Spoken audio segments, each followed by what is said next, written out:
గురుగారు, కన్యా రాశి వారికి ఈ వారం ఏ విధంగా ఉండబోతోంది? కన్యా రాశి వారికి 5 గ్రహాలు దివ్యంగా యోగిస్తున్నాయండి. పంచమంలో రవి గురులు, తృతీయంలో చంద్రుడు, ద్వాదశంలో శుక్రుడు, 6లో రాహువు. శ్రేయోదాయకమైన కాలం కొనసాగుతోంది. ప్రారంభించిన పనులు త్వరగా విజయాన్ని ఇస్తాయి. అభీష్ట సిద్ధి కలుగుతుంది. ఉన్నతమైన పదవీ లాభం గోచరిస్తుంది. అందుకు అవసరమైన మానవ ప్రయత్నం బలంగా ఉండాలి. ఉద్యోగంలో ఉత్తమ స్థితి ఉంటుంది. తగిన గుర్తింపు, గౌరవము ఉంటాయి. సమాజంలో మంచి పేరు ప్రతిష్టలు లభిస్తాయి. ప్రతిభతో పనిచేసి పెద్దల నుండి తగినంత ప్రోత్సాహాన్ని, గౌరవాన్ని పొందండి. ఆర్థికంగా అనుకూల కాలం. మనోబలం చక్కని విజయాన్ని ఇస్తుంది. గతంలో ఆగిన కొన్ని పనులు ఇప్పుడు పూర్తవుతాయి. ఎదురు చూస్తున్న పనుల్లో పురోగతి ఉంటుంది.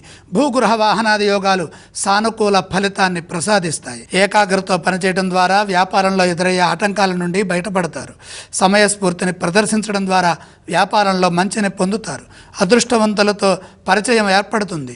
కొన్ని నూతన విషయాలను తెలుసుకుంటారు. ప్రేరణాత్మకంగా జీవితం ముందుకు సాగుతుంది. శుభవార్తలు ఆనందాన్ని ఇస్తాయి. ఈ రాశి వారు ఏ స్తోత్రాలను పఠించాలి?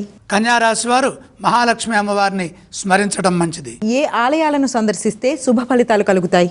లక్ష్మి దర్శనం అదృష్టాన్ని ప్రసాదిస్తుంది. గురుగారు, ఏవేవి దానం చేయాలంటారు? దానాలతో పని లేదు.